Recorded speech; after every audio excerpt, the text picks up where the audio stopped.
inilah topik kita. Ya, mitra RKS, selamat pagi. Kita lanjut lagi ya, masih di topik kita bersama saya Yuni Sarana yang akan menemani Anda sampai nanti jam 11 siang. Luar biasa ya, 4 hari berturut-turut kita kehadiran tamu luar biasa dari Provinsi Jawa Tengah.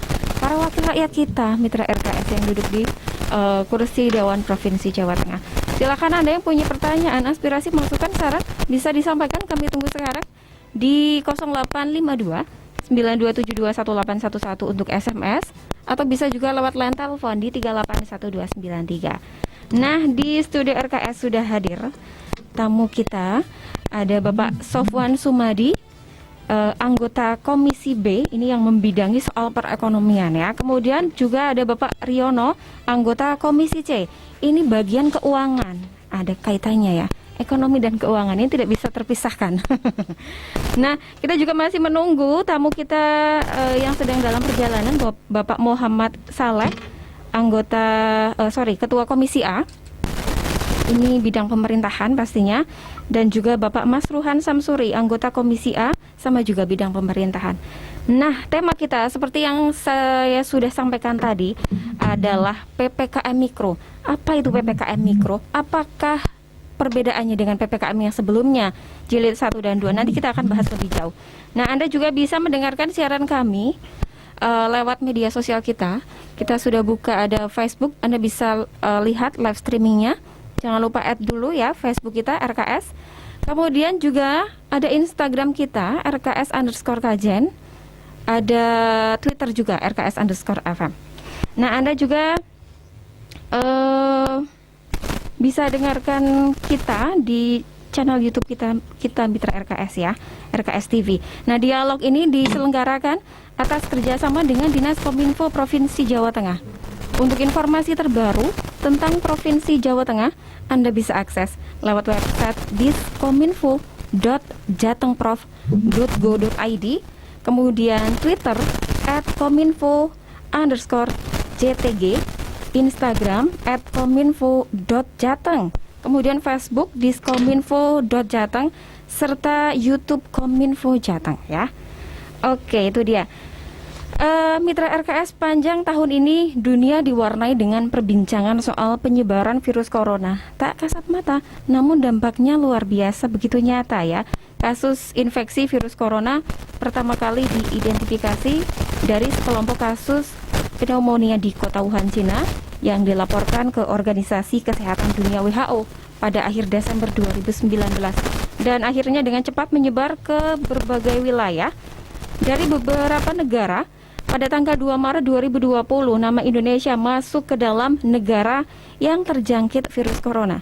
Presiden kita Joko Widodo mengumumkan virus corona Wuhan menjangkiti 2 warga Indonesia, tepatnya di Jawa Barat. Nah, dampak dari virus ini tak main-main, berdampak pada semua lini, termasuk ekonomi, pendidikan, sosial. Nah, beberapa negara juga ada yang kembali melakukan lockdown karena penyebaran COVID ini sangat masif. Ini karena tingkat disiplin protokol kesehatan masyarakat mulai menurun, yang tentu berdampak pada penyebaran COVID. Dengan adanya pandemi ini di banyak negara, kita mulai tidak asing dengan beberapa istilah. Salah satunya adalah lockdown. Namun seperti yang disampaikan oleh Presiden kita, efek lockdown ini adalah ekonomi yang jatuh. Dan karantina wilayah melalui PPKM Mikro katanya dinilai lebih efektif. Benarkah? Kita akan tanyakan ya sama narasumber kita. Halo, selamat pagi Bapak Sofwan Sumadi. Selamat pagi, Assalamualaikum warahmatullahi wabarakatuh. Para pendengar setia Radio Kota Santri, pada siang hari ini, pagi hari ini, kita akan berbincang-bincang masalah yang berkaitan dengan COVID-19. Iya Pak, tema kita adalah PPKM Mikro ya Pak ya. PPKM Mikro ya, betul. Oke, kemudian saya juga ingin menyapa Bapak Riono. Halo, selamat pagi Pak Riono. Selamat pagi Mbak Yuni Pak. Yuni Iya. dan para pemirsa Radio Kota Santri. Yuk. Iya, kita akan mengangkat tema PPKM Mikro ya. PPKM Mikro ini adalah pemberlakuan pembatasan kegiatan masyarakat skala mikro. Betul ya Pak Sofwan Sumadi? Betul. Namun kita juga ingin tahu lebih jelasnya seperti apa sih sebenarnya PPKM ini? Apa bedanya dengan PPKM jilid 1 dan 2 Pak? Ya, terima kasih Mbak Yuni. PPKM Mikro itu sampai tingkat desa, kemudian sampai RT RW. Ya, berlaku sampai tanggal 22. Ya, tapi ini mungkin bisa diperpanjang kalau memang dilihat perlu gitu ya. 22 apa nih Pak? 22 Februari. 22 Februari ya. Ini tujuannya untuk menekan laju perkembangan COVID-19 dengan cara pembentukan posko penanganan COVID di tingkat desa, kelurahan, sampai RT RW. Ini didukung oleh seluruh unsur masyarakat, Kamtimas, Babinsa, tokoh agama, tokoh masyarakat, penyuluh PKK, Karang Taruna, tenaga kesehatan secara otomatis, dan lain-lain. Kemudian tugas dari Satgas ini akan melakukan yang pertama adalah sosialisasi tentang protokol kesehatan. 3M, kemudian 5M, atau nanti berapa M lagi gitu ya, barangkali kalau diperlukan ya. Ya. 17 M Pak ya? Jangan 17 M ya. Cuman jangan 17 M ya. Oke. Intermezzo Pak ya. Ariano itu ada Asia ini. Iya. Kemudian penegakan disiplin sanksi. Ini tentunya sudah pernah kita lakukan ini. Kita kerjasama dengan Satpol PP, kemudian ada penegakan sanksi di situ. Itu khusus mengenai masker. Jadi sebetulnya memang yang pertama orang keluar itu harus pakai masker. Ini untuk menjaga diri sendiri dan menjaga orang lain gitu ya. Ini memang sangat penting sekali. Karena apa? Karena yang paling tidak bisa kita ketahui itu orang-orang yang tanpa gejala. OTG ya Pak? OTG. Ini yang sangat berbahaya. OTG itu kemudian bertemu dengan warga masyarakat, bertemu dengan teman, berjabat tangan, nah, itu bisa menularkan karena penularannya sangat cepat sekali. Jadi penegakan disiplin dan sanksi ini sudah pernah kita lakukan di beberapa tempat di seluruh Jawa Tengah. Kita bekerja sama dengan Satpol PP. Kemudian berikutnya adalah pendukung data, logistik dan masker. Ini yang logistik ini yang paling penting sebetulnya ini. Nanti Pak Riono ini yang akan menjelaskan ini bagaimana ini masalah logistiknya ya. Keuangan apa ya. logistik dalam arti logistik kesehatan atau logistik untuk menunjang membantu warga masyarakat yang memang terpapar COVID-19 ini. Kemudian pembentukan posko. Posko itu ada kriterianya. Kriteria yang pertama adalah mudah diakses. Ya, poskonya tidak jelempit di jalan yang mudah diakses di RT, di satu RT itu ya. Kemudian ada fasilitas internet, telepon. Syukur kalau ada radio komunikasi. HT mungkin ya Pak? Nah, ya. Laptop dan komputer itu sudah pasti ya. Nah, kemudian ini perlu diketahui juga ada indikator PPKM dalam skala mikro di tingkat RT. Ini ada 4 zonasi. Ada zonasi zona hijau, zona kuning, zona orange, dan tentunya zona merah. Apa zona hijau? Zona hijau itu apabila di dalam satu RT itu tidak ada kasus. Dalam satu RT tidak ada kasus. Ini pastinya kalau walaupun OTG, ini ketua RT itu harus ngerti. Oh, itu si fulan itu OTG. Itu nanti harus ditindaklanjuti. Nah, jadi satu RT itu tidak ada kasus, tidak ada yang terpapar, itulah zona hijau. Yang kemudian zona kuning. Zona kuning ini apabila dalam satu RT ada 1 sampai 5 kasus. Ini pengendaliannya harus dilakukan dengan ketat. Dilakukan tracking secara ketat juga. Ini misalnya ada 2 orang yang terkena, ini harus dipantau. Ini sudah pernah bertemu dengan siapa saja nih. Ini memang aturan memang begitu, tapi pelaksanaan di lapangan ya mudah-mudahan sesuai dengan aturan itu ya. Kemudian berikutnya zona orange. Zona orange ini apabila dalam satu RT itu ada 6 sampai 10 kasus. Ini trackingnya juga harus harus ketat ini. Bahkan ini kalau sudah zona orange ini dianjurkan untuk penutupan tempat-tempat ibadah atau sangat dibatasi ya. Tempat bermain, tempat umum itu harus ditutup. Itu. Lah, kesulitan kita di RT-RT itu memang memberikan edukasi yang semacam itu. Pasti mereka akan pasar saja tidak ditutup, ramai kok, masa tempat ibadah ditutup. Lah ini yang perlu penjelasan ini. Ini yang masih menjadi pembicaraan, apalagi di Pekalongan ya, kita lihat sendiri ya. Di Pekalongan sih masker saja kan tidak begitu ketat ya. Ini kalau sudah urusan untuk menutup tempat ibadah ini memang rumit sekali itu. Kemudian yang paling terparah adalah zona merah. Zona merah itu apabila dalam satu RT itu ada 10 rumah yang terpapar COVID-19. Ini pengendaliannya harus ditambah dengan pembatasan keluar masuk. Itu dibatasi. Misalnya jam 8 malam sudah tidak boleh keluar. Itu sampai sekitar itu. Tidak boleh kumpul-kumpul. Kalau kita sudah bilang tidak boleh kumpul-kumpul, kalau di desa, di daerah, khususnya di Pekalongan, ini menyangkut banyak hal. Ada pengajian, ada tahlilan, ada yasinan, kemudian ada arisan keluarga dan lain sebagainya. Lah ini kita yang kadang-kadang petugas saja kan harus hati-hati dalam memperlakukan itu ya. Bukan melarang, tapi memberikan edukasi, memberikan pengertian bahwa ini adalah zona merah. Itu yang memang agak sulit sekali. Kemudian harus sesuai dengan aturan-aturan yang ada di atasnya, sehingga sampai pembatasan di pusat pembelanjaan mall itu wajib tutup sampai jam 7 malam atau jam 8. Kemudian yang lain-lain ini tentunya dengan peraturan bupati dan instruksi bupati ya. Ini yang punya wewenang itu. Kapasitas restoran dibatasi misalnya 50%. Kemudian harus buka sampai jam, tempat ibadah juga dibatasi, fasilitas umum yang menimbulkan kerumunan juga harus ditutup. Nah, inilah yang menjadikan problem di tengah masyarakat. Yang menjadi pertanyaan itu kadang-kadang sulitlah kita untuk menerapkan hal-hal itu. Nah, ini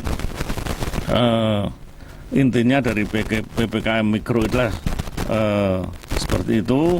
Kemudian PPKM Mikro itu juga harus ada kewajiban membuat satgas di setiap desa, kelurahan.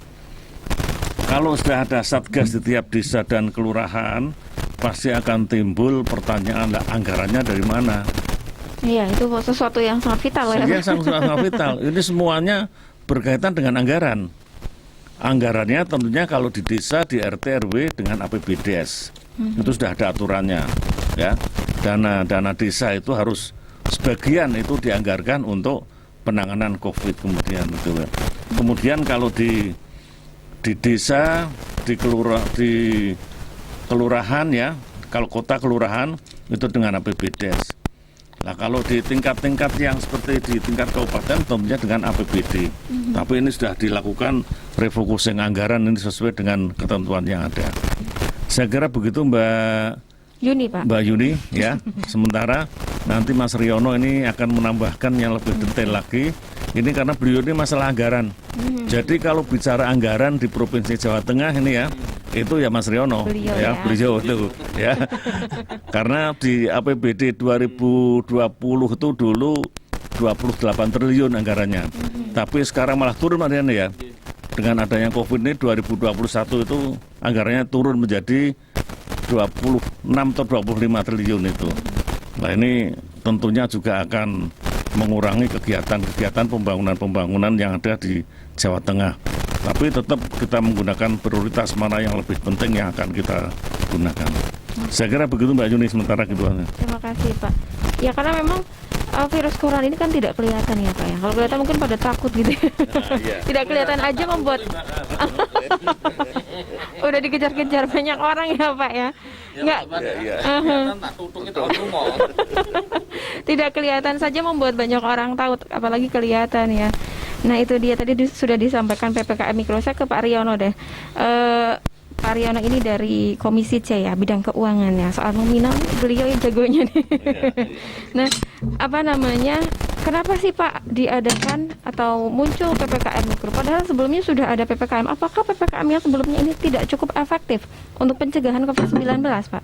Ya, Pak Sofyan Sumadi, Mbak Yuni, Pak. Yuni, dan Sobat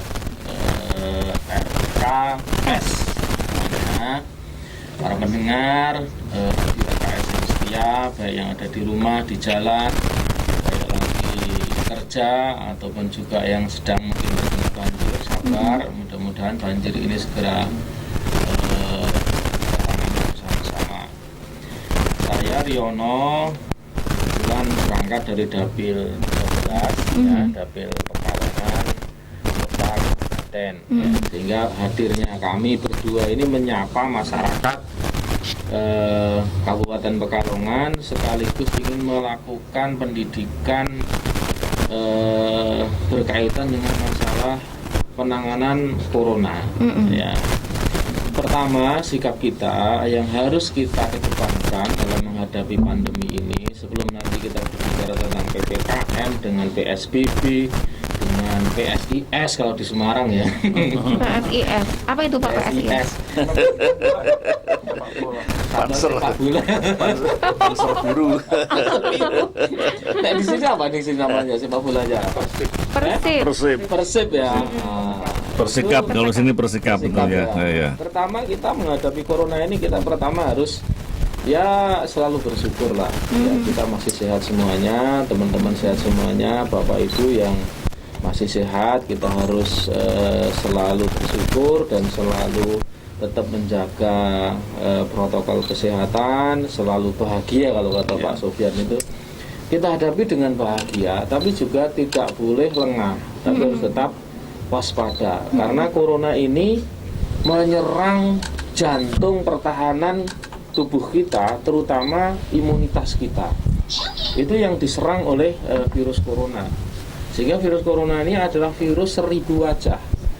Wajahnya, kalau kemudian orang itu punya penyakit bawaan darah tinggi, yang diserang bisa jadi pada saat lemah darah tingginya. Pada saat dia kemudian sedang imunnya turun, ya yang diserang adalah sistem kekebalannya.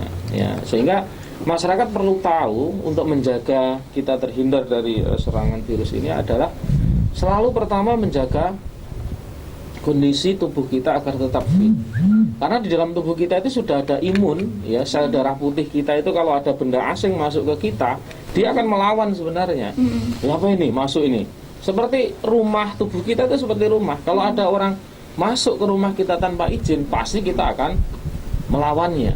Ya, pada saat kemudian kita sedang fit, kuat, maka kita bisa menghalaunya. Tapi pada saat kondisi kita drop, kondisi kita mungkin kurang fit, virus itu akan masuk dan mengalahkan pasukan yang ada di tubuh kita yang menjaga kekebalan tubuh kita. Itu yang harus dipahami oleh masyarakat semuanya. Sehingga pemerintah dalam hal ini menghadapi virus corona ini memang di dunia nggak ada yang siap. Ya, pandemi ini di tahun setiap periode 100 tahun sekali. Pernah yang lebih dahsyat dari virus corona ini dulu pernah ada. Ya, virus Spanyol. Itu hampir 500 juta orang yang terkena virus ini. Ya, tapi juga selesai ya, walaupun memakan waktu yang lama. Nah, sekarang ini kita menghadapi virus corona, pemerintah dalam hal ini, pemerintahan kita di pusat, kemudian di provinsi dan kabupaten kota berupaya maksimal bagaimana agar virus ini bisa dikendalikan. Ya, tetapi faktanya memang kita belum menunjukkan tren yang melandai gitu. Masih posisi itu masih average rata gitu ya. Nah, ini artinya apa? Pencegahan yang dilakukan oleh pemerintah itu juga belum menunjukkan titik-titik yang efektif, ya, sehingga akhirnya situasi kondisinya berubah, ya. Strategi yang dilakukan itu dari sisi PPKM Mikro ini adalah sebenarnya dalam rangka untuk strategi yang paling strategi berbasis masyarakat, ya. Strategi berbasis masyarakat, menggugah kesadaran masyarakat agar mau kemudian peduli dan sekaligus sadar bahwa corona itu nyata, ya. Karena di Jawa Tengah itu ada hampir 49% masyarakat yang belum percaya penyakit corona gitu. Nah ini kan bahaya, ya, sehingga kalau kemudian ini terus terjadi maka penyebarannya pun juga akan tidak terkendali. Ya, oleh karena itu dari sisi upaya untuk kemudian Pak Masruhan, mari Pak. Selamat datang, ini sobat karib kita, ada Mas Saleh, Ketua Komisi A, ada Pak Masruhan, senior kita ini. Selamat datang Mbak Kiai. Kita bincang ngobrol santai-santai aja tentang Mbak Corona ini. Mbak Corona tadi ditanya sama Mbak Yuni, Corona itu di mana? Wah, kita tak tahu ya Pak. Iya Pak ya, nggak kelihatan aja meresahkan gitu ya, apalagi kelihatan. Gitu, ya. Sehingga PPKM Mikro ini langkah untuk membangun kesadaran masyarakat agar masyarakat sadar, masyarakat ngerti, oh kanan kiri kita itu ada corona gitu, ya, sehingga basisnya itu adalah unit terkecil di dalam negara kita ini apa ya, keluarga. Betul. Gitu loh. Unit terkecil di masyarakat kita ini adalah keluarga. Kemudian naik ke levelnya ada RT, kemudian ada RW, yang disitulah sebenarnya pusat-pusat klaster-klaster penyebaran corona ini harus dihadang, ya, harus kita cegah, harus kita putus mata rantainya. Oleh karena itu PPKM Mikro yang berlaku dari tanggal 9 sampai 22 ini fokusnya adalah memberikan kesadaran kepada masyarakat. Kemudian yang kedua adalah bagaimana mengendalikan penyebaran berbasis kepada komunitas terkecil, yaitu di lingkungan keluarga kita, ya, sehingga nanti akan kita evaluasi, karena memang ya pernyataan Presiden bahwa lockdown Jawa Bali yaitu tidak efektif, ya belum efektif lah, ya, karena ternyata angka penularannya masih cukup, average-nya masih rata gitu, ya. Ini kan menjadi beban. Terus kemudian apalagi caranya sekarang dengan PPKM Mikro itu untuk dari sisi komunitas masyarakat, dari sisi penyelesaian dibarengi dengan sekarang vaksinasi yang terus digalakkan oleh pemerintah. Di mana sekarang ini fokusnya ada kepada penyelesaian di level tenaga kesehatan, kemudian nanti ada tenaga pendidik, kemudian ada nanti pelayan sosial, ya, pelayanan publik, yang ini nanti kita berharap pertengahan tahun ini mudah-mudahan corona ini bisa kita kendalikan, ya. Jadi hitung-hitungannya kalau pusat sudah menghabiskan duit hampir 800 triliun, ya, dan provinsi tahun kemarin sudah menghabiskan uang 2 triliun. Tahun ini rencana mau juga ngambil 1 triliun. Ya, duitnya siapa? Ya, duitnya kita semuanya ini, yang bayar pajak, yang disetor ke negara, dan semuanya kita sedang kondisinya seperti itu. Sehingga sekali lagi kita dorong PPKM Mikro ini agar ditaati oleh masyarakat, dikerjakan oleh masyarakat, dan yang penting juga corona ini bukan aib gitu. Betul. Masyarakat kita ini sekarang, dulu kan masih begitu sangat keras ya. Sekarang ini sudah, ya, karena istilah Jawanya itu apa? Masyarakat itu sudah mentok istilahnya, mentok ya. Apa itu? Apa itu ya? Mentok. Sudah pada titik anti klimaks gitu. Nah, kalau mentok sini ada mentokin atau mentok. Beda arti ya Pak? Anti klimaks yang membuat akhirnya ya sudahlah. Nanti saya lewat jalan sepanjang sini aja itu yang pakai masker itu masih tertib gitu. Gimana nih Pak senior kita nih, Pak Masruhan ini? Ya kan? Belum pada tertib yang pakai masker. Maka mari kita jaga untuk tetap menggunakan masker dengan sungguh-sungguh. Oke, itu mungkin sementara Mbak Yuni. Iya, terima kasih Pak. Jadi kesadaran itu memang harus dari dalam diri sendiri gitu ya Pak. Ya. Nah, di sini juga sudah hadir ada Bapak Muhammad Saleh, Ketua Komisi A yang membidangi soal pemerintahan. Kemudian juga ada Bapak Masruhan Samsuri, anggota Komisi A di bidang pemerintahan. Selamat datang Bapak. Nanti kita akan lanjut ya Pak ya. Kita jeda sejenak. Mitra RKS, kita berikan kesempatan untuk Anda. Kita akan rehat sejenak. Yang ingin bertanya silakan. Masih kita buka sampai jam 11 siang nanti. Tetap bersama kami hanya di 96.4 FM.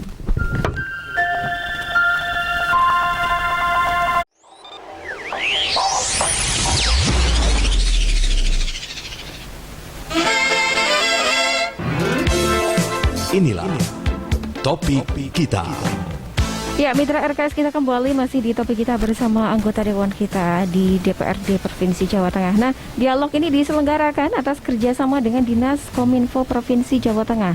Untuk informasi terbaru tentang Provinsi Jawa Tengah, Anda bisa akses lewat website diskominfo.jatengprov.go.id, kemudian Twitter @kominfo_JTG, Instagram bisa Anda follow di @kominfo.jateng, Facebook diskominfo.jateng, serta YouTube Kominfo Jateng.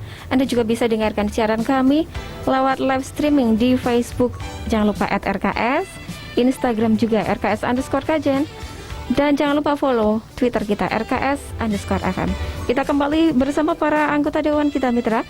Ada Bapak Muhammad Saleh, Ketua Komisi A, ini membidangi soal pemerintahan. Kemudian Bapak Riono, anggota Komisi C, bidang keuangan. Bapak Masruhan Samsuri, anggota Komisi A, bidang pemerintahan, serta Bapak Sofwan Sumadi, anggota Komisi B, ini bidang perekonomian. Di sini sudah lengkap ya, Bapak sudah ada di sini semua. Nah, Anda yang punya pertanyaan, silakan unek-unek bisa disampaikan, aspirasi, masukan, kritik, saran, monggo ya. Mumpung ada anggota dewan di sini ya. Kapan lagi gitu kan? Ini momen yang luar biasa. Nah, tema kita soal PPKM Mikro, Mitra RKS. Pemerintah kembali menggunakan istilah baru untuk memberlakukan kebijakan pembatasan kegiatan masyarakat. Kalau beberapa waktu lalu ada PPKM jilid 1 dan 2 yang ternyata dinilai tidak cukup efektif. Nah, sekarang ada PPKM Mikro. Kita menuju ke Bapak Muhammad Saleh, Ketua Komisi A bidang pemerintahan. Halo, selamat pagi Pak Muhammad Saleh. Selamat pagi, Assalamualaikum warahmatullahi wabarakatuh. Waalaikumsalam warahmatullahi Pemirsa RKS di rumah. Pendengar. Oh iya, pendengar ya. Maaf ini agak terhambat tadi perjalanan. Dari Semarang ya Pak? Iya, dari Semarang Mbak. Iya, karena memang musim penghujan juga ya Pak. Betul. Ya.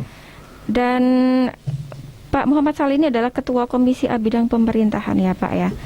Kita membahas soal PPKM Mikro Pak. Tadi sudah disampaikan oleh Bapak Sofwan dan juga Bapak Riono terkait dengan PPKM Mikro yang tidak cukup di mana ini merupakan cara baru untuk mengatasi pembatasan kegiatan masyarakat dalam hal pencegahan COVID-19. Yang mana PPKM sebelum jilid 1 dan jilid 2 dinilai tidak cukup efektif ya Pak ya. Nah, penerapan PPKM Mikro di Jawa Tengah sendiri seperti apakah Pak? Dan untuk perlakuan terhadap zona, kan ada zona merah, kuning, hijau, dan zona hitam juga ya Pak ya. Merah, kuning, hijau, hitam juga ya Pak ya. Orange ya. Jadi hitam. Monggo Pak, silakan. Iya. Terima kasih Mbak. Tadi saya di perjalanan juga mendengarkan penjelasan dari Pak Sofwan dan Pak Riono terkait dengan PPKM ini, pemberlakuan pembatasan kegiatan masyarakat mikro. Jadi satu hal yang perlu kita ketahui bahwa tidak ada rumus baku dalam kaitan penanganan COVID-19 ini. Di negara manapun tidak ada rumus baku yang paten bahwa harus lockdown gitu. Ternyata beberapa negara juga lockdown memang berkurang. Habis itu ada muncul lagi permasalahan baru ya. Baru terus ada lockdown lagi beberapa negara sekarang, sehingga memang tidak ada rumus baku yang bisa digunakan untuk penanganan COVID-19 ini. Terkait dengan beberapa waktu yang lalu, misalnya kita ada PSBB, ada PPKM, ada istilah macam-macam itu. Intinya adalah PPKM Mikro ini seperti tadi dijelaskan oleh Pak Sofwan sebelumnya. Jadi pembatasan kegiatan masyarakat ini dalam skala mikro, levelnya kan dari kelurahan sampai ke RT, sampai ke RW, di mana di situ ada bahasanya adalah keroyokan. Keroyokan semua unsur masyarakat, baik itu tokoh masyarakat, TNI Polri, pemerintah kabupaten kota sampai desa, juga warga itu sendiri, sehingga laju COVID-19 ini bagaimana bisa kita tekan. Seperti kita ketahui memang pasca vaksinasi ini memang ada penurunan laju COVID ini, khususnya di tenaga kesehatan. Tenaga kesehatan sekarang ini mungkin Jawa Tengah mungkin kisarannya kalau dulu sampai ratusan ya, sekarang udah berturun di angka puluhan, mungkin terakhir di angka 25 atau 26. Berarti vaksin ini ada pengaruhnya terhadap penularan COVID-19. Nah, kita berharap PPKM ini juga bisa ikut menurunkan laju COVID-19 ini.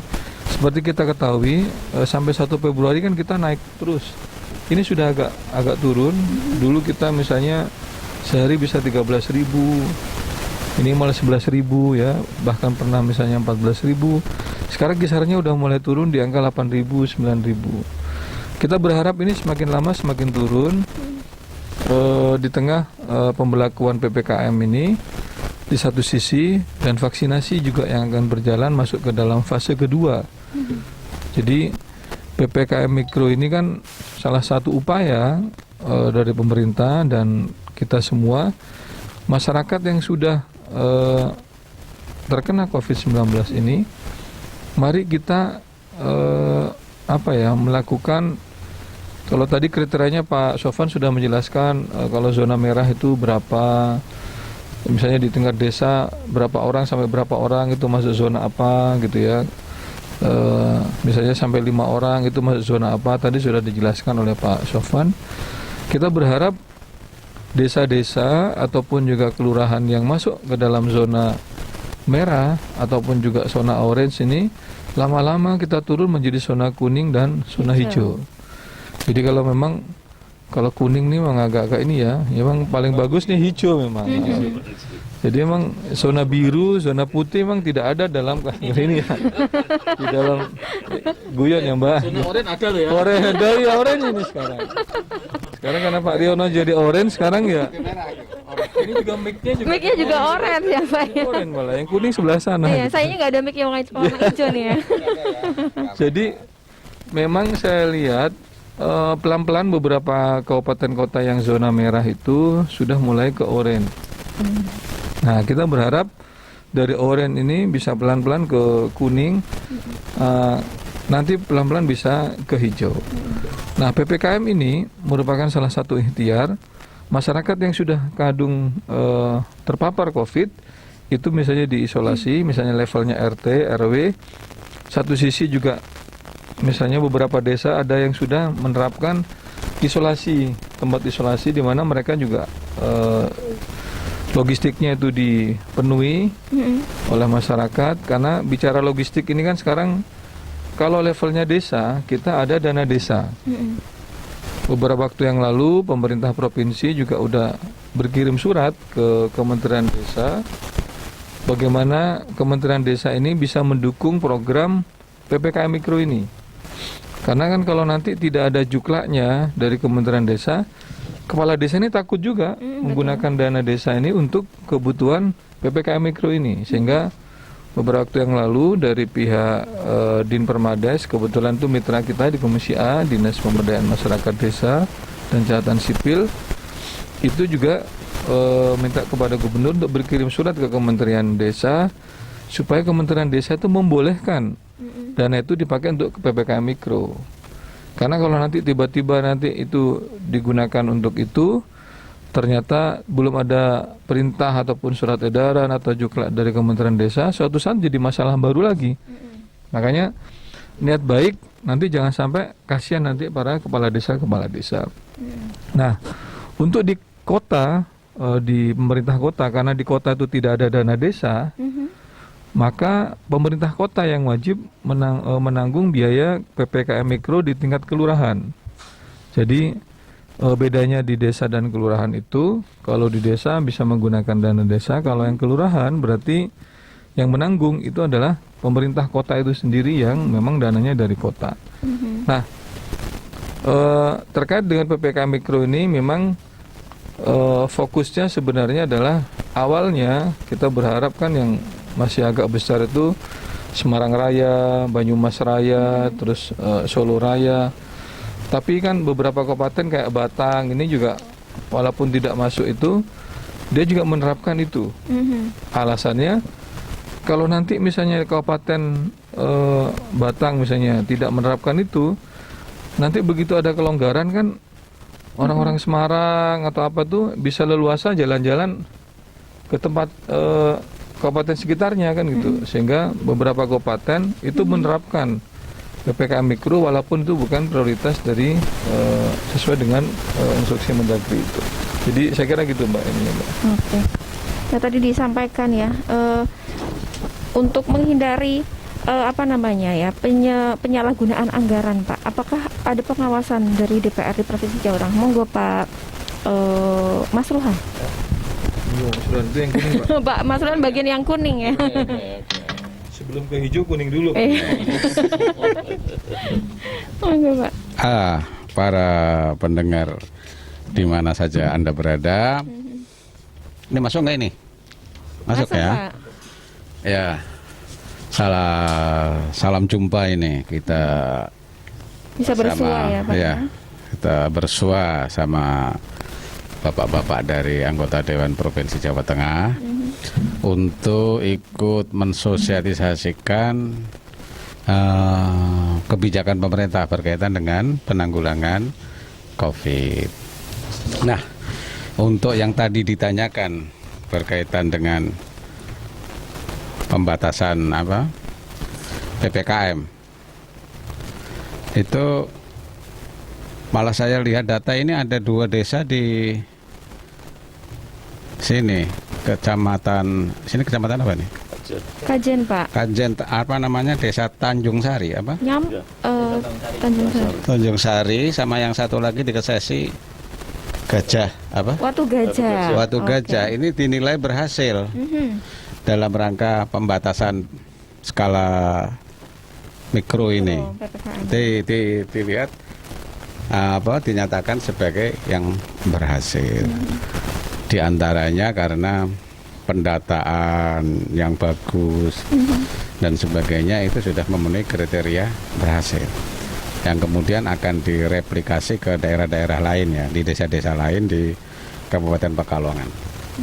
Yang demikian ini adalah upaya sistematis dari pemerintah yang harus ditaati oleh masyarakat, karena persoalan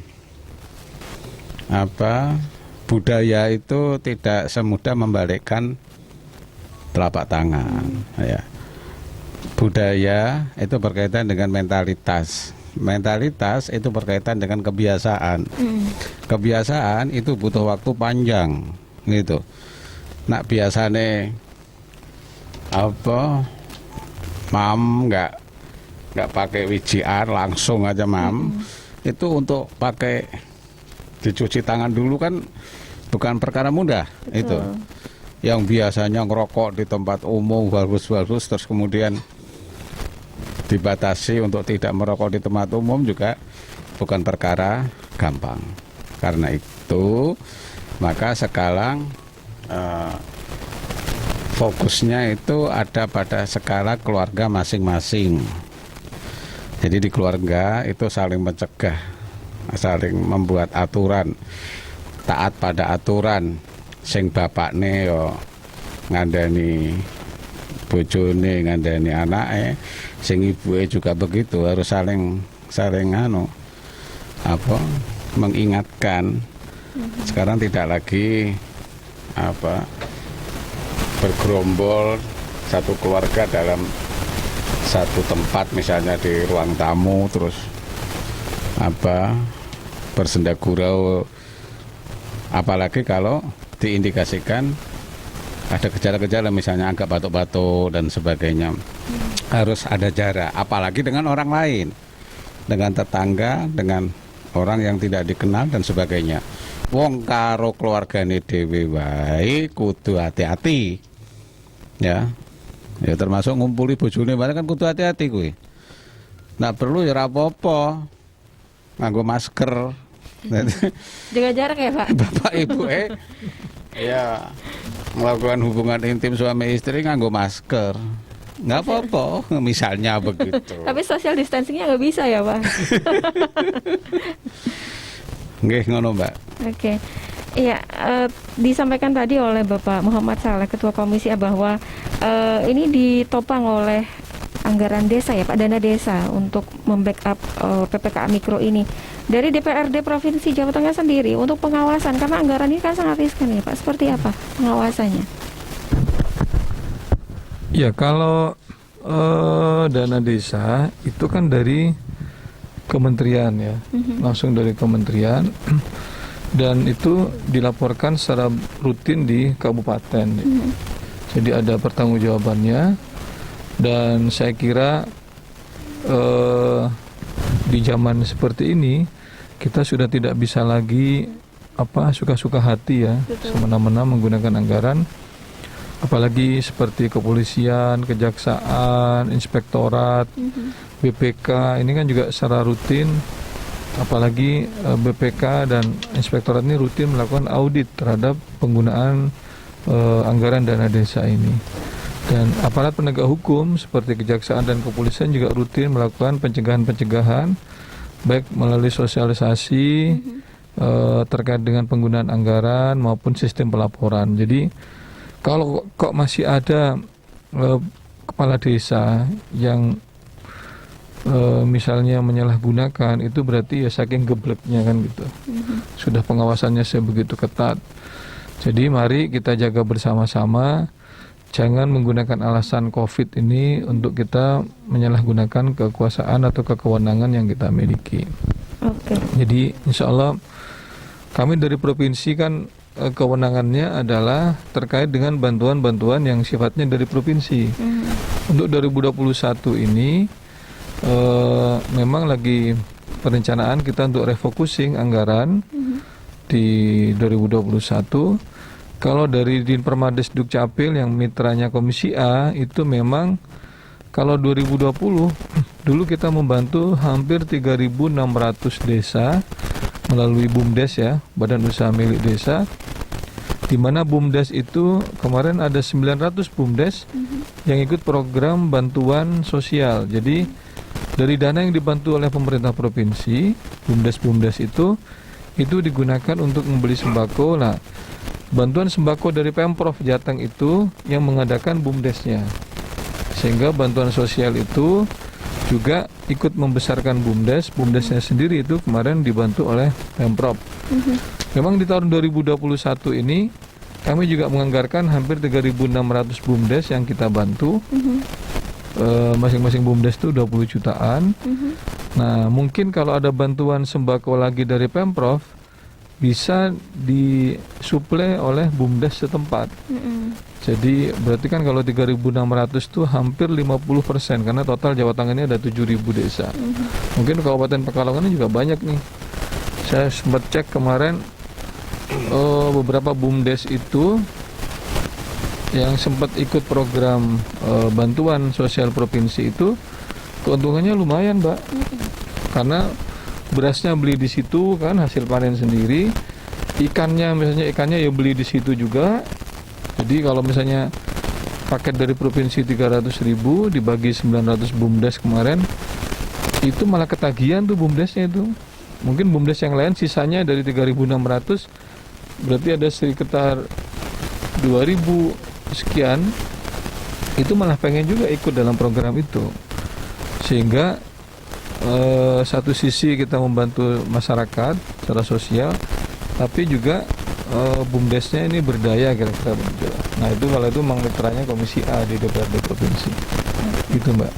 Nah ini juga ada beberapa pertanyaan yang masuk, termasuk pertanyaan dari Bapak Marwan, ini terkait bantuan ya Pak ya. banyak sekali bantuan yang masuk ke desa dengan adanya corona, namun sering tidak tepat sasaran. Seperti apakah pengawasan dari DPRD Provinsi Jawa Tengah nanti akan dijawab ya setelah jeda. Tetaplah bersama kami di Jawa Tengah ya. Dan kita masih lanjut dengan tema kita PPKM Mikro, namun kita tidak membatasi. Untuk Anda yang punya pertanyaan di luar itu silahkan ya, mumpung dikasih kesempatan, dipergunakan sebaik-baiknya gitu ya. Ya, Anda bisa masuk lewat line telepon kita di 381293 atau juga lewat SMS di 085292721811. Dan ini beberapa pertanyaan sudah kami himpun, Pak. Ada soal bantuan nih. Pertanyaan dari salah satu pendengar kita. Banyak sekali bantuan katanya yang masuk ke desa, Pak. Dengan adanya corona ini, entah itu namanya apalah, beragam ya namanya. Namun sering tidak tepat sasaran. Seperti apa sih pengawasan dari DPRD Provinsi Jawa Tengah? Monggo Pak Saleh. Ya. Jadi bantuan ini kan macam-macam, Mbak. Bantuan pertama dari Kementerian Sosial yang sekarang ada masalah lagi diusut itu. Jadi Kementerian Sosial itu juga macam-macam. Ada PKH ya, program Keluarga Harapan. Terus ada BST. Ada BLT, macam-macam itu. Saya sampai bingung karena prinsipnya begini. COVID di awal-awal itu kan itu membuat orang menjadi miskin. Karena awal-awal itu kan kita tidak bisa bergerak kemana-mana, dibatasi. Betul. Misalnya yang Pak Kiai mau balik biasanya ceramah ya di rumah aja. Terus yang solo urgent itu juga biasanya ada tanggapan, kawinan, ternyata ya juga nggak ada kerjaan. Betul. Catering apalagi parah lagi misalnya gitu. Nggak ada pesta, nggak ada yang buka. Jadi 6 bulan pertama kan kita kan mencekam sekali itu. Betul. Sehingga tiba-tiba orang rumahnya bagus karena dia misalnya mandor, tukang batu, karena tidak ada proyek pembangunan. Jangankan orang bangun, pemerintah aja proyek yang sudah menang lelang aja diundur. Sehingga tiba-tiba orang yang rumahnya bagus menjadi tidak bisa makan. Sehingga kalau bahasa kita ada sekian orang yang menjadi miskin baru. Nah, bukan OKB ya Pak ya? bukan OMB. orang kaya baru, tapi orang miskin baru. OMB ya? Yang karena kondisi dia tidak bisa bekerja, tidak ada ruang juga tidak dibuka, orang jualan juga ada batasannya, malam dan sebagainya, sehingga itu menjadi orang miskin baru. Pemerintah tentunya semua bergerak, mulai dari Kementerian Sosial dengan bantuan-bantuan yang banyak sekali itu. Yang kedua adalah Kementerian Desa. Kementerian Desa itu melalui dana desa. Terus pemerintah kabupaten juga ada mengenai bantuan-bantuan yang 300.000 itu. Pemerintah provinsi juga sama, ada juga bantuan. Sehingga semua bantuan ini tiba-tiba masuk ke desa. Kalau dihitung bisa jadi 70-90% orang itu mendapatkan bantuan di desa. Pertanyaannya memang ada yang dapat 600, kok aku cuma 300, kan gitu. Ada misalnya yang 300 kali 6, 1,8, ya kan. Ada yang 600, istilahnya 600.000 cuma berapa bulan. Nah, memang di bawah, di saat kita masih menata berapa sih jumlah orang miskin yang benar, itu aja kita masih ribut, Mbak. Desa sudah menyetorkan data ke kabupaten, kabupaten menyetorkan data ke provinsi dan kementerian pusat, belum diolah, pusat sudah mengucurkan bantuan. Sehingga banyak orang yang mungkin data beberapa tahun yang lalu dia masuk kategori miskin, sehingga orang itu tiba-tiba mendapatkan bantuan. Jadi banyak komplain, saya lihat ada video-video yang dari beberapa kabupaten ya, dari Banyumas, dari mana-mana itu, kades-kades pada protes, istilahnya karena kepala desa ini ujung tombak, yang di demo warganya itu ya kepala desa itu gitu. Sehingga dari kesimpang siuran data itulah pelan-pelan pemerintah sekarang memperbaiki data itu. Cuman waktu itu gara-gara ada orang miskin baru itu, tanda kutip, pemerintah juga bingung. Ini kalau misalnya mendasari data yang lama, pasti ribut di bawahnya gitu. Sehingga daripada di demo, daripada di geruduk warganya, kades-kades ini pokoknya semua yang belum dapat, kalau dapat dari kementerian, misalnya si ABC dari kementerian, terus yang DEF-nya diajukan ke kabupaten, sisanya lagi ajukan ke provinsi, sisanya lagi nggak dapat dana desa, sehingga hampir semua warga di desa itu mendapatkan bantuan. Kalau dibilang tidak tepat sasaran, ya ada benarnya juga seperti itu kondisinya. Sehingga tinggal sekarang bagaimana masing-masing pihak ini berkomitmen, walaupun tidak tepat sasaran tapi duitnya atau bantuannya nyampe, yang penting gitu. Karena kondisinya adalah kondisi darurat waktu itu. Tapi kalau sekarang kan saya kira makin kesini nih sudah ada PPKM mikro ya, sudah masyarakat sedikit sudah mulai dibuka keran-keran untuk berusaha ya. Jadi harapannya juga mungkin masyarakat sudah bisa belanja lah sedikit demi sedikit, sehingga yang provinsi ini juga kita masih menunggu refocusing apakah dilanjutkan program yang provinsi atau tidak. Yang kabupaten juga sama, kabupaten ini dilanjutkan apa tidak, karena kabupaten juga ini sama Mbak, ini ada refocusing 8% dana alokasi umum juga mau dipotong sama pusat. Jadi ini bingung juga, Bupati Wali Kota ini bingung.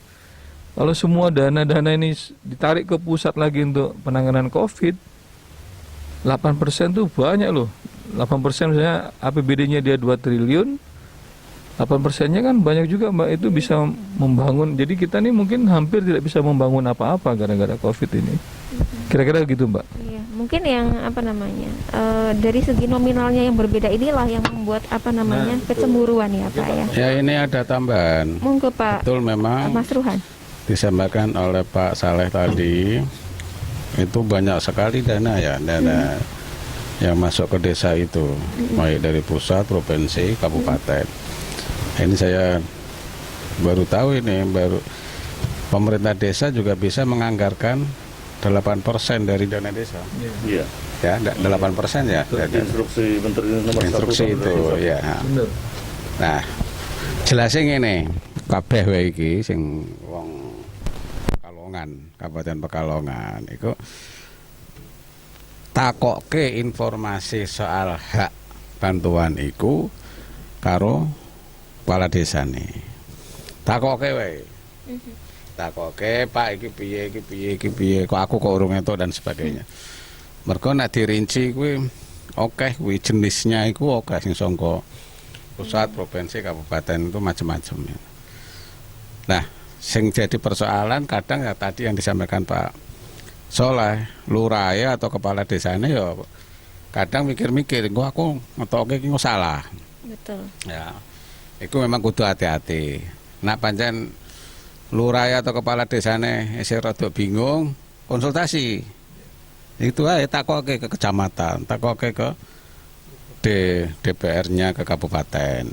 Karena jangan sampai karepe iku bener arep nulung ning salah.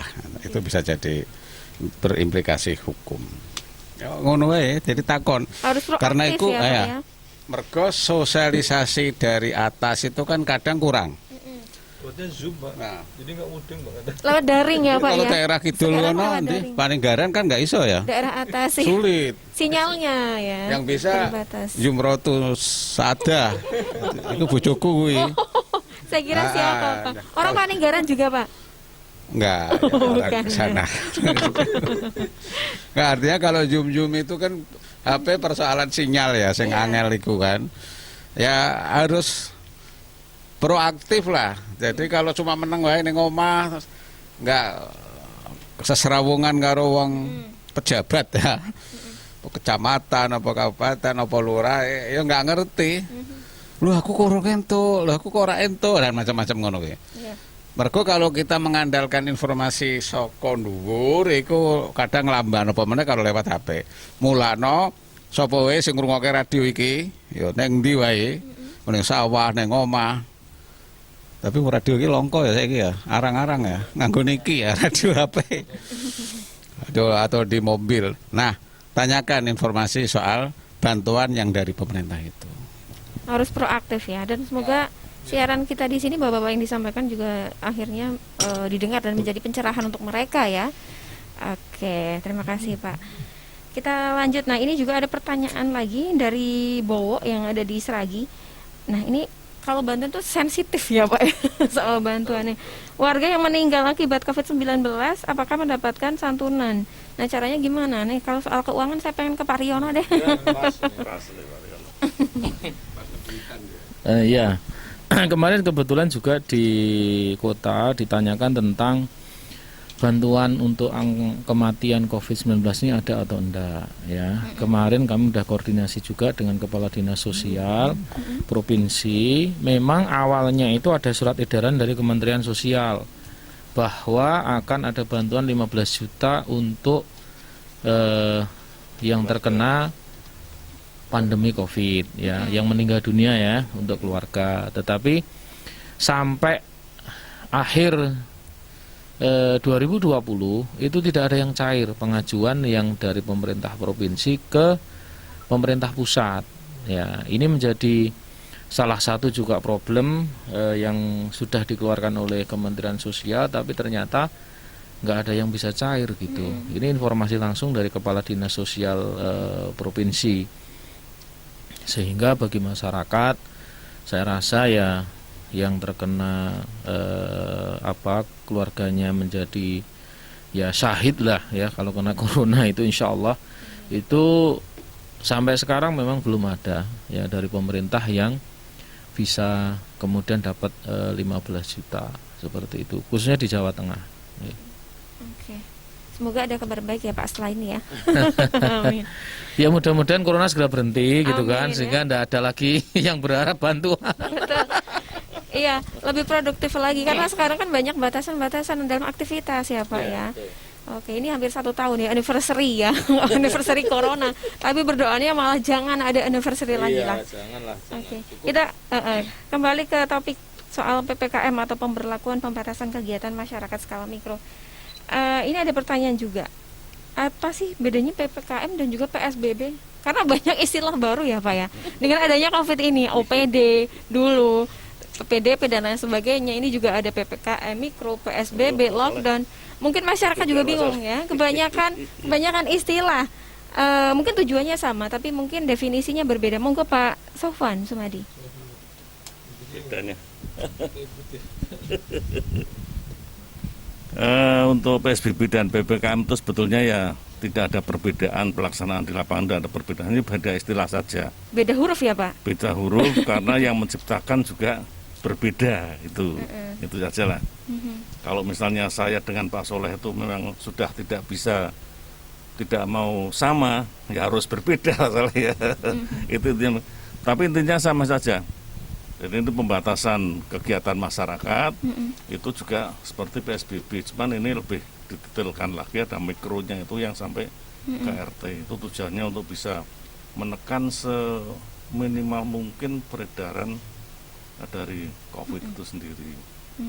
Nah, ini memang COVID ini dampaknya itu tidak hanya pada kesehatan, tapi juga pada perekonomian, pendidikan juga. pendidikan. Ini pendidikan nanti Pak Soleh ini bisa memberikan penjelasan bagaimana sekarang itu Nah, ini juga anak-anak yang yang belajar di rumah itu ya. Betul. Ini ibu-ibunya itu sudah pada bosen. Nggak hanya ibu Pak, anak-anaknya juga bosan. Anaknya juga bosen ya. Itu ya. Oke. Artinya ada tugas-tugas dari Bapak Ibu guru yang harus dikerjakan. Ya syukur kalau memang anaknya itu aktif bisa mengerjakan ya. Tapi biasanya itu dibantu oleh kakaknya, oleh Mbak Yunya, atau bahkan yang ngerjakan orang tuanya, Betul. ya ibunya. Nah, itu dia. Nah, ini ya SD, SMP ini memang agak berat ya, mungkin SMA. Tapi kalau dia perguruan tinggi tidak ada masalah. Bahkan itu mungkin lebih bagus, bisa aktif ya. Betul. Bisa aktif. Yang SD nanti naik ke SMP. Ya, yang dikhawatirkan teman-teman itu nanti SMP tapi kemampuan itu masih Iya. SD gitu. Sifat dan sikapnya masih seperti dulu Nah, gitu ya. ya. Karena tidak ada sosialisasi interaksi Karena- dengan yang lain ya. Karena pembelajaran itu memang harusnya bisa ketemu guru, ketemu kawan, ketemu teman, ketemu seniornya, ketemu juniornya kan begitu, jadi kan ramai sekali gitu. Betul. Namun kenyataannya sebetulnya di lapangan itu banyak sekolah-sekolah swasta terutama ya yang sudah melaksanakan itu sudah ada, terutama yang agak pelosok itulah yang tidak yang jauh Masa dari itu sudah ada corona kayaknya. tidak ada Social distancing Pak ya. tidak ada Jaraknya corona, jauh-jauh. yang ada corona kan yang di kota yang akan ada peraturan.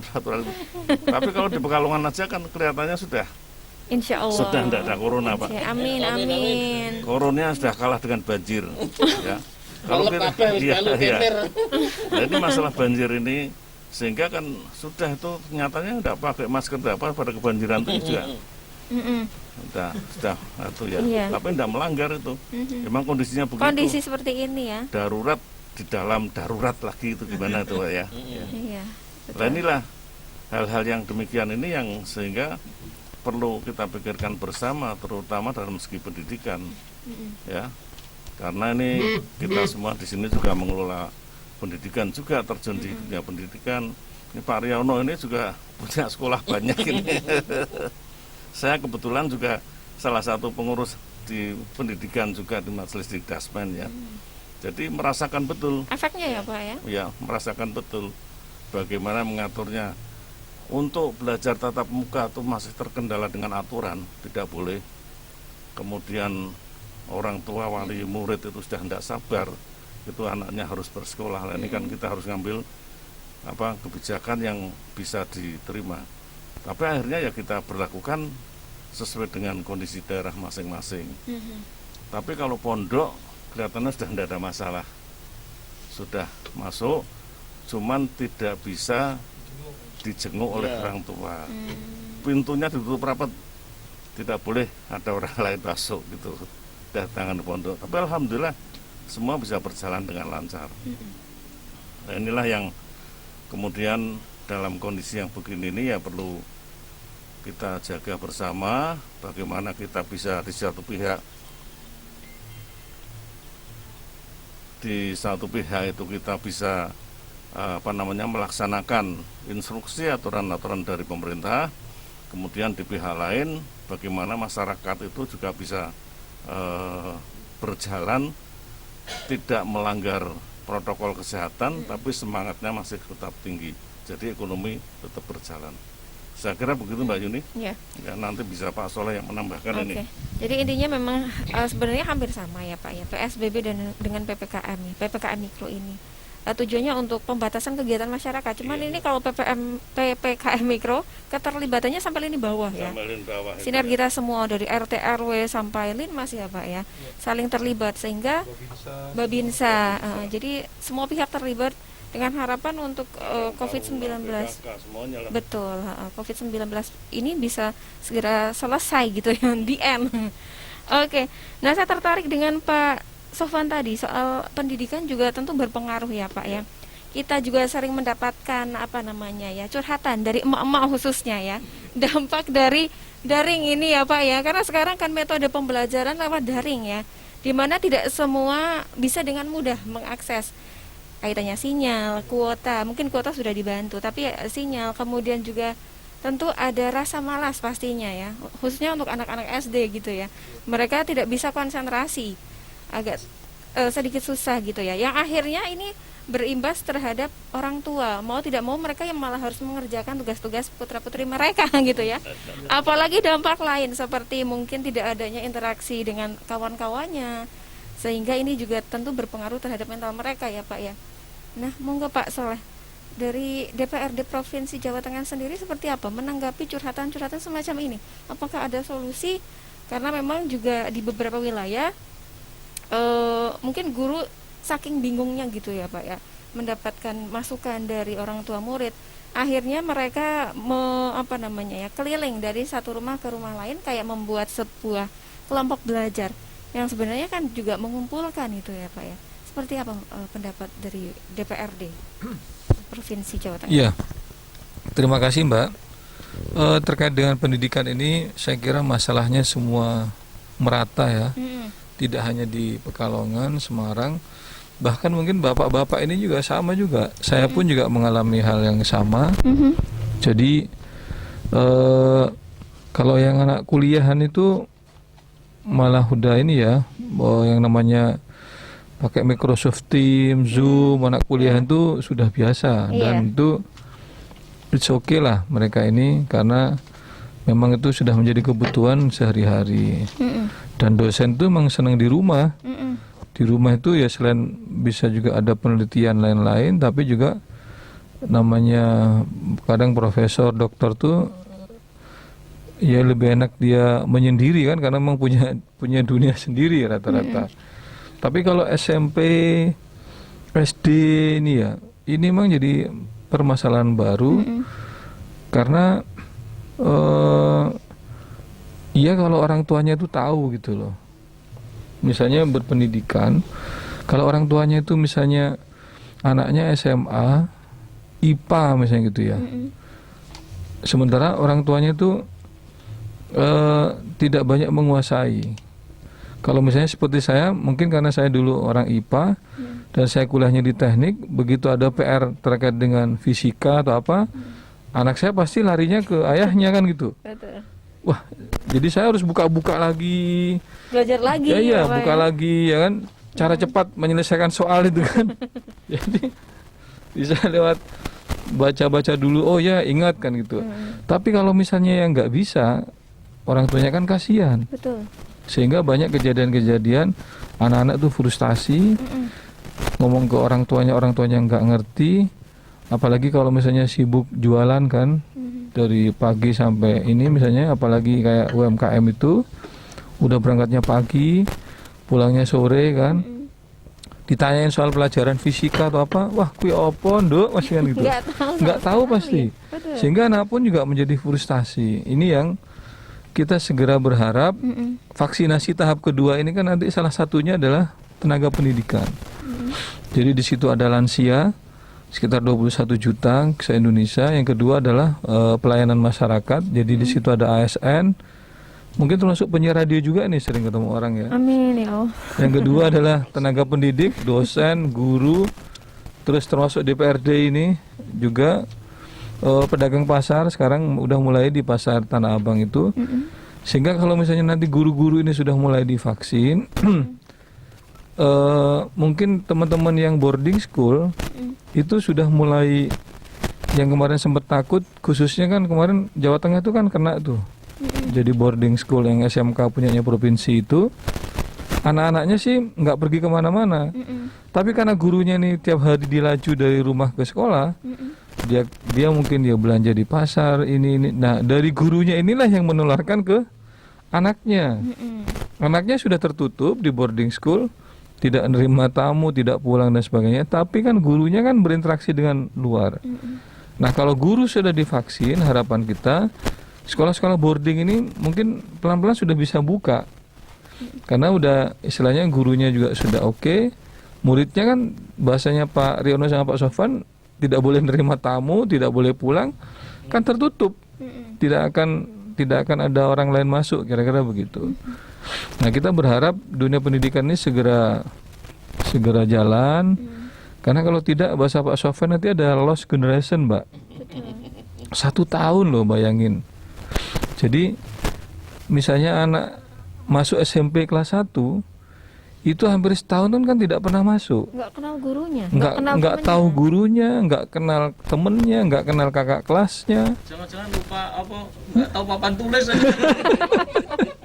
Jangan-jangan taunya masih SD kan Nah, gitu. itu mentalnya masih yang dulu gitu ya, Pak. Jangan-jangan taunya masih SD. Anak yang SMP juga masuk ke SMA kelas 1 ini, SMA ini, dia nggak tahu temennya, ya kan, nggak tahu juga gurunya secara fisik kayak apa, ya kan. Kakak kelasnya juga nggak tahu. Bayangin kalau sekolah-sekolah yang itu jumlahnya satu angkatan A, B, C, D, E, F misalnya Pak ya, sekolah-sekolah negeri itu, bayangin Mbak. Berarti kalau dia satu kelas 40 per 6 Pak, berarti kan dia nggak tahu temennya itu. Berarti kelas 2, kelas 3 kelasnya pun juga sama. A, B, C, D, E, F itu kalikan 40, kalikan 2 berarti kakak kelasnya, nggak kenal juga. Jadi yang kelas 3 juga tak tahu-tahu, wah aku mau lulus gitu. Tidak ada perjuangan juga ya, Pak ya. Jadi Iya. Jadi apa ya? Ini yang mungkin masih dirasakan. Nah, yang paling susah Mbak itu adalah sekolah-sekolah yang itu butuh praktek. kayak kedokteran. Betul. Itu kan harus praktikum itu. Tidak bisa kita cuman bikin animasi, ini loh besok mata begini, ini loh besok ini nggak bisa begitu. Iya. Karena yang kita suntik itu kenyataannya adalah manusia, objeknya nyata ya, Pak ya? nyata. Betul. Nah, yang begini-begini ini kayak MIPA, fisika, biologi itu nggak bisa dengan begini. Nah, ini makanya kita segera dorong dan berdoa dan rampung urusan COVID ini. Betul. Karena salah satu teman saya juga keterima di kedokteran itu, bapaknya juga bingung. Iki anakku besok jadi dokter kayak opo ya kira-kira gitu. 1 tahun dia Nggak ada anaknya praktek. juga bingung. Iya. Yang dapat cuma teori-teori. Teori-teori. Yang praktek-praktek kan nggak boleh WFH semua gitu. Betul. Nah, kira-kira ini kondisi yang kita ini kan bersama. Mungkin begitu COVID selesai di tahun depan, pelajaran semester 1 yang praktek itu bisa diulang, Pak. Karena belum pernah dilakukan. Dikebut ya Pak semuanya ya. Nah, iya ini kan ya satu sisi ini juga merugikan juga Pak bagi mahasiswa yang seperti itu kan setahun Pak harus ngulangi hal-hal yang seperti itu. Itu loh kira-kira. 2 semester. 2 Iya, semester. betul. Nambah yang praktek-praktek bolong tadi itu Pak. Iya. Kira-kira begitu Mbak. Iya, itu Oke, matur nuwun. Iya, terima kasih. Memang tidak terlihat tapi dampaknya secara nyata ya, Mitra RKS. Oke, kita kembali ke PPKM Mikro. Nah, keefektifan dari program PPKM Mikro ini seperti apa, Pak? Monggo. Pak Riano. Iya, ini udah jam 11 ini. Iya. Udah closing statement semua ini ya, Pak Iya. Saleh, Pak. Ini pertanyaan terakhir, Pak. Oh, pertanyaan terakhir ya. Efektif atau enggak gitu. Kita belum bisa menilai efektif atau enggak sebelum nanti kita akan lihat sampai tanggal 22 Februari. Karena apa? Ya ini hasilnya nggak bisa kita minta secara instan ya, karena ini berkaitan dengan perilaku, berkaitan dengan kesadaran, berkaitan dengan budaya masyarakat, berkaitan juga dengan fasilitas kesehatan, berkaitan juga dengan kondisi alam sekarang yang ini luar biasa kondisinya kita, sehingga ya kita prinsipnya teman-teman di DPRD mendorong masyarakat agar mengikuti anjuran pemerintah untuk menerapkan PPKM skala mikro ya, dan yang paling penting itu adalah bergandengan tangan agar apa? Agar yang terkena ini segera sembuh, saling menolong. Kalau tetangganya ada yang sakit maka suplai makanan, suplai apa itu obat-obatan, terus kemudian vitamin dan lain-lain. Ini lebih penting pada saat kemudian daripada kita ya apa menganggap PPKM Mikro ini sebagai penjara gitu kan. Sebagai suatu apa pembatasan yang membuat kita ini nggak happy gitu. Makanya PPKM Mikro kita happy, PPKM Makro juga happy. Semuanya Pak kita bikin happy aja. Mudah-mudahan dengan kita selalu gembira, kita memohon kepada Allah, mudah-mudahan corona ini segera pergi. Mungkin begitu Mbak. Nggih. Oke.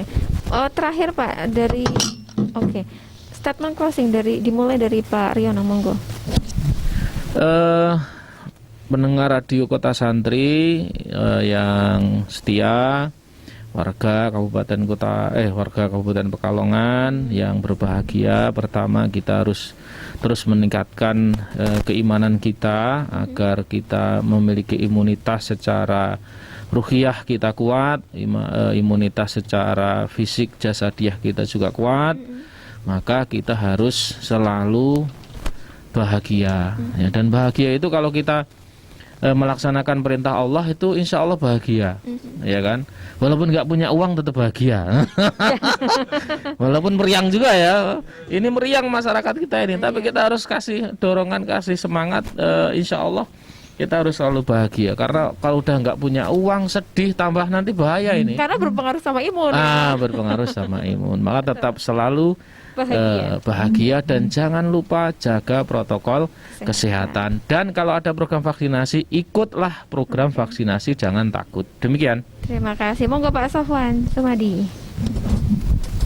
Terima kasih pendengar setia Radio Kota Santri, khususnya warga Kabupaten Pekalongan.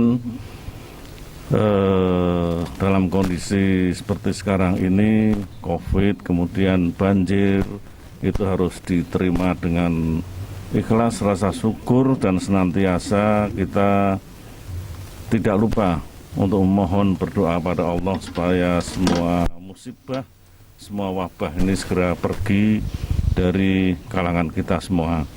Kita tetap jaga protokol kesehatan sesuai aturan dan tetap semangat, tidak pesimis, kita optimis dan jangan lupa bahagia. Oke. Terima kasih. Oke, monggo diakhiri Pak Saleh. Ya, para pendengar Radio Kota Santri yang budiman, yang masih setia bersama siaran kita pada pagi hari ini, kami dari DPRD Provinsi tentu memang pada kondisi ini memang kondisi yang tidak mengenakan bagi kita semua, khususnya warga Kabupaten Pekalongan dan Kota Pekalongan. Di tengah COVID ini masih kita dilanda banjir yang sampai sekarang belum surut. Saya kira ya teman-teman Pak Riono, saya, Pak Sofwan, Pak Mas Rohan ini juga sudah keliling-keliling juga untuk membantu apa yang kita bisa, baik itu makanan dan sebagainya.